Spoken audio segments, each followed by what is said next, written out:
A new interview with Nintendo from Famitsu magazine came out the other day, and it provides some very interesting insights into the development of Splatoon 3. This interview was fully in Japanese, but thankfully it has been translated into English by Rassicas. It's full of all kinds of interesting insights into the development of the game, but one thing I found really interesting is their discussion about Splatoon 3's updates. They've provided some new information which I definitely think you'll find interesting to learn. So let's check these parts of the interview out within this video.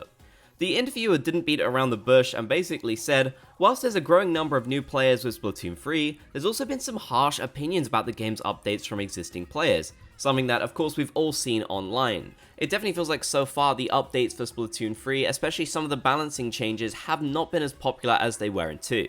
The developers respond to this. Sato says, due to the popularity of the Nintendo Switch, we've been getting feedback from users of all ages with different gaming experience. It may take some time for us to consider the content and implement updates, but we'll do our best to respond to the players' enthusiasm as much as possible.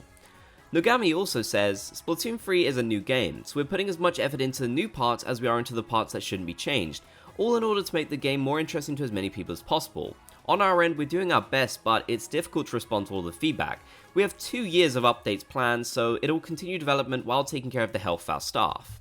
For a start, this is definitely a good thing to hear that they are prioritizing the staff of these games, as it is well known that many game developers work super hard for not a ton of money, and that is incredibly unfair, so I definitely think it is good Nintendo is prioritizing that rather than just trying to come out with update after update after update.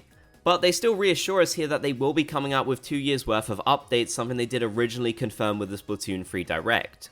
They've yet to mention exactly when this would stop, but I imagine it would probably stop sometime around September 2024. And the discussion continues. The interviewer says, I get the impression that the balancing changes in 3 are not as heavy compared to those from when Splatoon 2 was released. Is there any difference in the intent of these balancing changes? Sato replies, there is no difference in our intentions when it comes to balancing, and we've been consistently making adjustments to make the content more like the first Splatoon game. As many people are attached to their weapons, we're careful not to suddenly make them feel totally different. The only thing I'd say is we've made a lot of big changes to Splatoon 2 at the time of its release, so the post-launch adjustments we made to make it easier to play and more like Splatoon 1 ended up being big changes. Therefore, from around the time the final Splatfest in Splatoon 2 ended, from Splatoon 2 we gradually prepared for Splatoon 3. However, there were many new elements that we could not properly determine how to adjust until after the user base had spent some time using them. For this reason, in Splatoon 3, we've made changes to many things at a time after being able to sufficiently evaluate it, such as the adjustments made in version 3.1.0 at the end of March. It is really interesting to learn Nintendo's train of thought behind these changes, especially the balancing changes, many of which have been kind of controversial. But we've definitely had a good idea that their logic has been to really let people play around with these a lot before they make adjustments, which sometimes can feel like a little bit too little too late. Still, I do think it's good that they really are taking feedback into account, and I do feel like we have seen that. Continuing on, the interviewer says, indeed, so far weapons like the Crab Tank have undergone significant changes in how it's assessed by the players, so your policy is to consider the best balancing adjustments based on such assessments?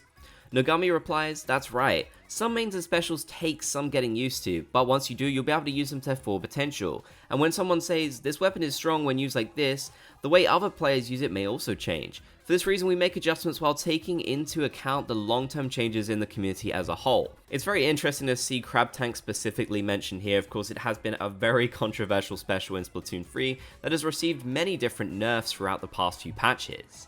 And it really does look like Nintendo specifically looked into what the community was saying about this weapon in particular to make sure they could adjust it.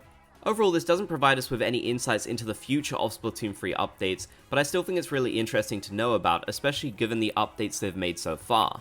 Let me know what your thoughts are though about this interview down in the comments section below. If you made it to the end, be sure to comment Splat Gang down below so I know you did. If you enjoyed, be sure to leave a like, and if you haven't already, be sure to subscribe and turn on channel notifications for more.